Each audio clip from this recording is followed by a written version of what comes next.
सर्व माझ्या ठाणे महानगरपालिका क्षेत्रातल्या प्रिय बंधूजनो, 131 उमेदवार ठाणे महानगरपालिकेच्या जागेवरील स्वायत्त संस्थांच्या निवडणुकीचा शेवटचा टप्पा म्हणजे 29 महानगरपालिकांचा टप्पा हा किती महत्त्वाचा टप्पा आहे, जो मागील 3-4 वर्ष ज्याची आपण चातकासारखी वाट पाहत होतो त्या महानगरपालिकांच्या निवडणुका,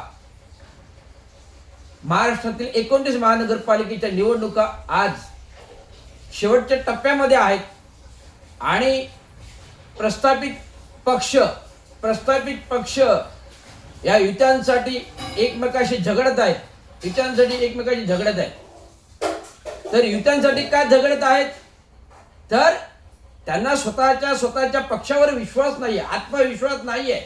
निवडून येऊ किंवा न येऊ असा आत्मविश्वास नाही, म्हणून ह्या पक्षांना युत्या हव्या आहेत.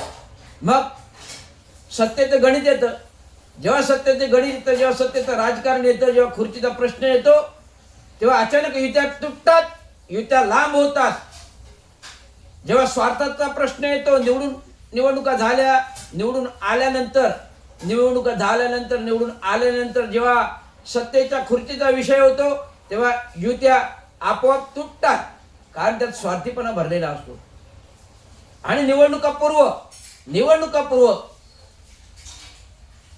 हे सत्तेचं गणित करण्यासाठी या युत्या पुन्हा एकत्र येतात, कारण त्यांना स्वतःचा आत्मविश्वास नसतो, म्हणून इतर पक्षाच्या युत्या करतात आणि सर्वसामान्य जनतेला वेठीस धरतात सर्वसामान्य जनतेला वेठीस धरतात आणि गृहीत धरतात. आणि निवडणुका पूर्व आदल्या रात्री पैशाचा बाजार करतात, जो आपल्याला लोकसभेच्या निवडणुकीमध्ये दिसला, जो आपल्याला विधानसभेच्या निवडणुकीत दिसला, जो आपल्याला स्वायत्त संस्थांच्या 2 टप्प्याच्या निवडणुकांमध्ये दिसला. निर्णयाचा कल काय दिसला, तर सत्ताधाऱ्यांच्या पक्षाच्या बाजूने.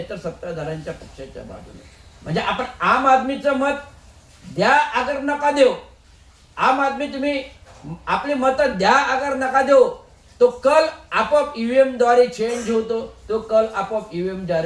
त्यामुळे जनतेने जागृत व्हा. आपला कल कोणाला द्यायचा, तो स्वतःचा कल स्वतःला द्या. ना युत्या ना आघाडी, ना आगा ना पीछा, ना युत्या ना आघाडी, ना आगा ना पीछा. कोण कोणाच्या कामी येत नाही. स्वतः पोहायला उडी मारल्याशिवाय पोहता येत नाही आणि स्वतः मेल्याशिवाय स्वर्ग दिसत नाही. त्यामुळे कुठल्याही युत्या, कुठल्याही आघाड्या आपल्या काही कामाच्या नाहीत, आपल्या कोणी वेळ प्रसंगीला धावून येणार नाही. त्यामुळे प्रत्येक जनता आपल्या स्वतःच्या मताची किंमत ओळखून, आपलं स्वतःचं मत एक सोन्यापेक्षा पिवळं आहे, किमती आहे. हे एक मत तुम्हाला स्वतंत्रता अधिकार देतं, एक मत तुम्हाला संविधानाचा अधिकार देतं, एक मत तुम्हाला जगण्याचा अधिकार देतं, एक मत तुम्हाला रोजी व्यवसायाचा अधिकार देतं, एक मत तुम्हाला रोटी कपडा आणि मकान देतं. तो लोकशाहीने, संविधानाने आणि अधिकाराने, स्वतंत्र भारताच्या स्वतंत्र मूल्याच्या. म्हणून सर्वांनी जागृत आहे आणि आपली मते आपल्याला द्या, ना युत्या ना आघाड्या. म्हणून मी घेऊन येतोय स्वतंत्र मजूर कामगार पक्ष, ज्याच्यामध्ये आहे संविधान, ज्याच्यामध्ये आहे घटना, ज्याच्यामध्ये डॉक्टर बाबासाहेब आंबेडकरांच्या मूल्याचे विचार आणि हक्काचे विचार आणि जनजागृतीचे विचार, जो तुम्हाला योग्य दिशा, योग्य मार्ग, रोजी व्यवसाय, रोटी कपडा मकान या बेसिक गोष्टी तुम्हाला, या सर्वसाधारण सुविधा तुम्हाला देतो. म्हणून स्वतंत्र मजूर पक्षाचे उमेदवार जिथे असतील त्यांना भरघोस मताने वोट करा.